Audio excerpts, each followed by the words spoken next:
Hi to every one. இன்றைக்கி நம்ம பார்க்க போகிற ஸ்டோரி வந்து இன்ஜின் ட்ரபிள். இது யார் எழுதுனாங்கன்னா ஆர்கே நாராயணன். நம்மளுக்கெல்லாம் தெரியும், இவர் வந்து இந்தியன் நாவலிஸ்ட் அண்டு ரைட்டர். இவர் வந்து நிறைய ஃபேமஸான ஒர்க்ஸ்லாம் எழுதியிருக்காரு. அதில் பெஸ்ட்டு ஒர்க்ஸில் இந்த Malgudi days, the bachelor of arts, இந்த மாதிரி நிறைய ஒர்க்லாம் எழுதியிருக்காரு. ஓகே, இந்த ஸ்டோரியில் கேரக்டர்ஸ் பற்றி நம்ம பார்ப்போம் இப்போது.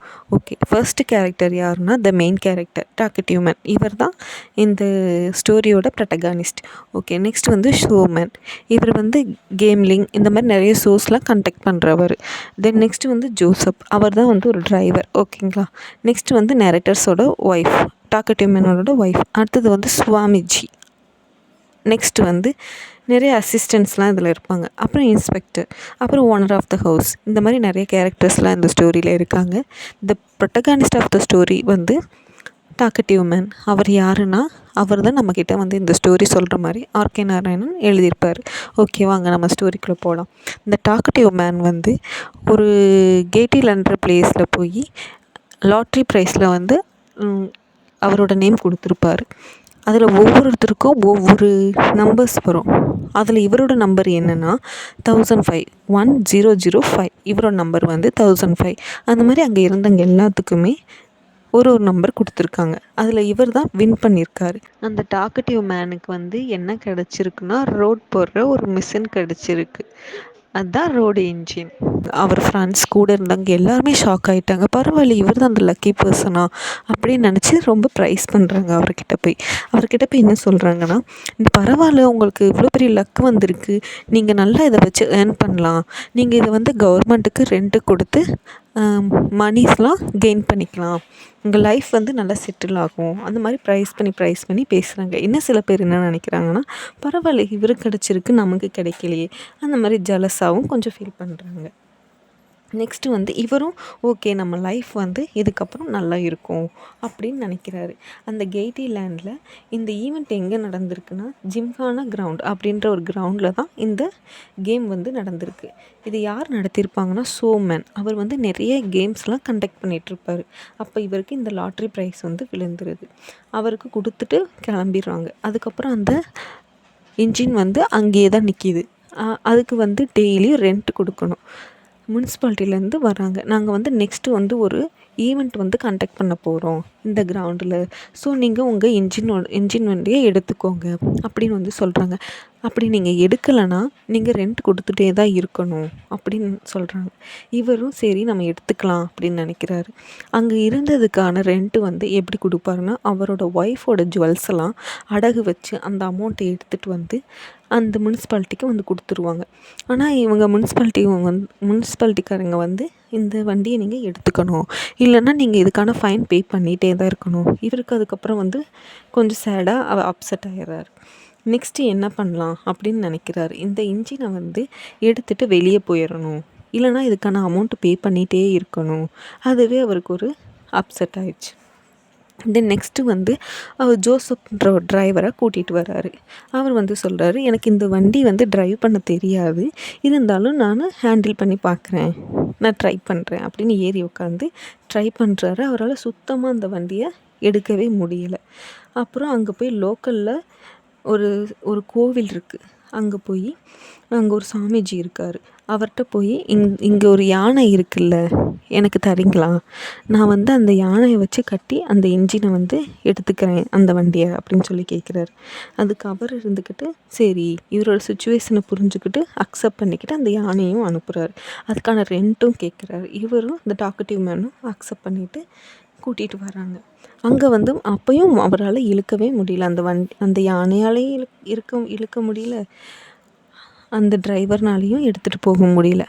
அப்புறம் இதுக்கு என்னடா பண்ணலான்னு யோசிச்சுட்ருக்காங்க. அதுக்கப்புறம் பார்த்தா தான் இதுக்கான நிறைய பர்சன்ஸ் வந்து கூட்டிகிட்டு வரலாம். அதுதான் அந்த கேரக்டர் தான் அசிஸ்டன்ஸ். ஒரு 50 அசிஸ்டன்ஸை வந்து கூட்டிகிட்டு வராங்க. 50 பர்சன்ஸை கூட்டிகிட்டு வந்து அந்த வண்டி இழுக்கிறாங்க. யானையும் அந்த வண்டி இழுக்குது. அப்பையும் அதால் இழுத்துட்டு போக முடியல. அப்புறம் ட்ரை பண்ணி கடைசியில் இழுத்துட்டு போகும்போது ஒரு ஹவுஸ் வால் காம்பவுண்ட்லாம் இருக்குல்ல, அங்கே வந்து இடிச்சிடுறாங்க. கண்ணா பின்னான்னு வந்து எப்படியோ மூவ் ஆகி அங்கே போய் இடிச்சிருச்சு. அந்த ஹவுஸ் ஓனர்னு ஒரு கேரக்டர் சொன்னல, அதுதான் இப்போ வருது. அவர் வந்து என்ன சொல்கிறாருன்னா, நீங்கள் எதுக்கு என்னோடய காம்பவுண்ட் வாலை இடிச்சிங்க, இதுக்கான அமௌண்ட்டு எனக்கு பே பண்ணணும், இல்லைன்னா உங்களை போலீஸில் கம்ப்ளைண்ட் பண்ணிடுவேன் அப்படின்னு சொல்லி மிரட்டி இவரையும் போலீஸ்லேயும் கொடுத்துட்றாங்க. நெக்ஸ்ட்டு வந்து போலீஸில் சரண்டர் பண்ணிவிட்டு அதுக்கப்புறம் கொஞ்ச நாள் கழித்து வராரு. இந்த இன்ஜினை வந்து எடுத்துகிட்டு போகணும், இல்லைன்னா நமக்கு வந்து இதுக்கான பனிஷ்மெண்ட் வந்து நமக்கு ஹை ஆகிட்டே இருக்கும். அப்போ தான் அவங்களோட ஒய்ஃப் வந்து சொல்லுவாங்க, நீங்கள் இந்த மாதிரி தேவையில்லாத செலவெல்லாம் பண்ணிகிட்டு இருந்தீங்கன்னா நான் இங்கேருந்து போயிடுவேன் அப்படின்னு சொல்கிறாங்க.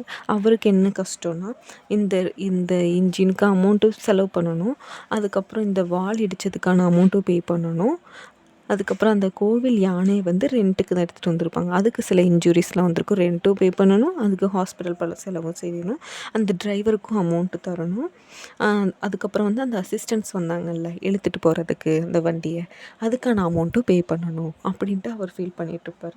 கடைசியில் அவரோட ஒய்ஃபும் இதை பற்றி சொல்லவும் அவருக்கு ரொம்ப ஒரு மாதிரி டென்ஷனாகவே இருப்பார். எப்படிடா என்னடா பண்ணுறதுன்னு திங்க் பண்ணிகிட்ருப்பார். அதுக்கப்புறம் அந்த அந்த ஊரில் வந்து சுவாமிஜி வராரு. வந்துட்டு நான் வந்து ஒரு பீப்புளுக்காக ஒரு மேஜிக் மாதிரி பண்ணுறேன் பாருங்கள் என்னோடய பவரால் அப்படின்னு சொல்லிட்டு சொல்கிறாரு. அதுக்கு என்னென்னா இவரோட இன்ஜின் வண்டியை வந்து கேட்குறாங்க. எதுக்குன்னா அவர் சொல்லியிருப்பார் பீப்புள்கிட்ட, இதை வந்து நான் என் மேலே வந்து ஒரு இன்ஜின் வண்டியை நான் ஓட்டி காட்டுறேன், இதை நீங்கள் எல்லோரும் பார்ப்பீங்க அப்படின்னு சொல்லியிருப்பார். ஆனால் இவர் வந்து ஓகே அதுக்காக அக்செப்ட் பண்ணி அப்போ வந்து கரெக்டாக அந்த ஈவெண்ட் நடக்கும். அவரும் கொஞ்சம் ஹாப்பியாக இருப்பார், நமக்கு அமௌண்ட்டு கிடைக்கணும். கரெக்டாக இன்ஸ்பெக்டர் வந்துடுவாங்க. வந்து இந்த மாதிரி ஈவெண்ட்டில் நீங்கள் பண்ணக்கூடாது அப்படின்னு சொல்லுவாங்க. அதுக்கு அந்த சுவாமிஜி இருந்துக்கிட்டு, இல்லை கண்டிப்பாக நாங்கள் பண்ணியே தீருவோம் அப்படின்னு சொல்லுவார். அதுக்கு இன்ஸ்பெக்டர் இருந்துக்கிட்டு, இல்லை வேணாம், நீங்கள் வந்து என் முன்னாடி பண்ணுங்கள், பீப்புள் முன்னாடி பண்ணக்கூடாதுன்னு சொன்னோன்னே சுவாமிஜி வந்து கோவப்படுற மாதிரி, இல்லை நான் பண்ணவே இல்லை அப்படின்னு சொல்லிட்டு டிமிக்கி கொடுத்துட்டு போயிடுவார். இன்ஜின் வந்து அங்கேயே தான் இருக்கும் இன்ஜின் வண்டி.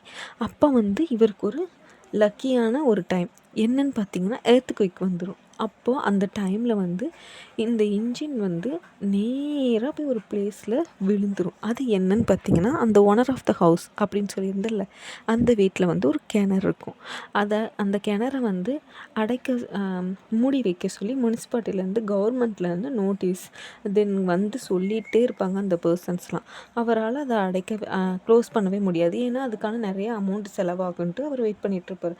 அப்போ தான் இவருக்கு வந்து ஒரு உண்மையான லாட்ரி ப்ரைஸ் அடிச்சிருக்கு. என்னன்னு பார்த்தீங்கன்னா, அந்த அந்த இன்ஜின் வந்து நேராக அதுக்குள்ளே போய் விழுந்துடும். அப்போ பார்த்தீங்கன்னா அது வந்து கரெக்டாக செட் ஆயிரும். எப்படிடா இது அப்படின்னு அந்த ஓனர் ஆஃப் த ஹவுஸ் வந்து அந்த மேன் வந்து ரொம்ப ஹாப்பியாக ஃபீல் பண்ணுவார். அவர்கிட்டயே போய் சொல்லுவார், நீங்கள் இதுக்கான என்னோடய வால் இடிச்சிங்க, ஆனால் அதுக்கான அமௌண்ட்டு பே பண்ண வேணாம், ஆனால் நீங்கள் யார் யாருக்கெல்லாம் அமௌண்ட் கொடுக்கணுமோ அதை நான் செட்டில் பண்ணிடுறேன் அப்படின்னு ரொம்ப சந்தோஷமாக ஃபீல் பண்ணி சொல்லியிருப்பார். லாஸ்ட்டில் அந்த டாக்கட்டிவ் மேன் வந்து ஹாப்பியாக இருப்பார். இதுதான் இந்த ஸ்டோரியோட எண்டிங். ஓகே, ஆர்கே நாராயணன் வந்து இந்த மாதிரி நிறையா ஸ்டோரிஸ்லாம் எழுதியிருக்காரு. நீங்கள் இதோட ஒரிஜினல் டெக்ஸ்ட் படிச்சிங்கன்னா இந்த ஸ்டோரி வந்து ரொம்ப இன்ட்ரெஸ்டிங்காக இருக்கும். ஓகே, நான் இந்த ஸ்டோரி எப்படி சொல்லியிருக்கேன்னு கமெண்ட் பண்ணுங்கள். தேங்க்யூ.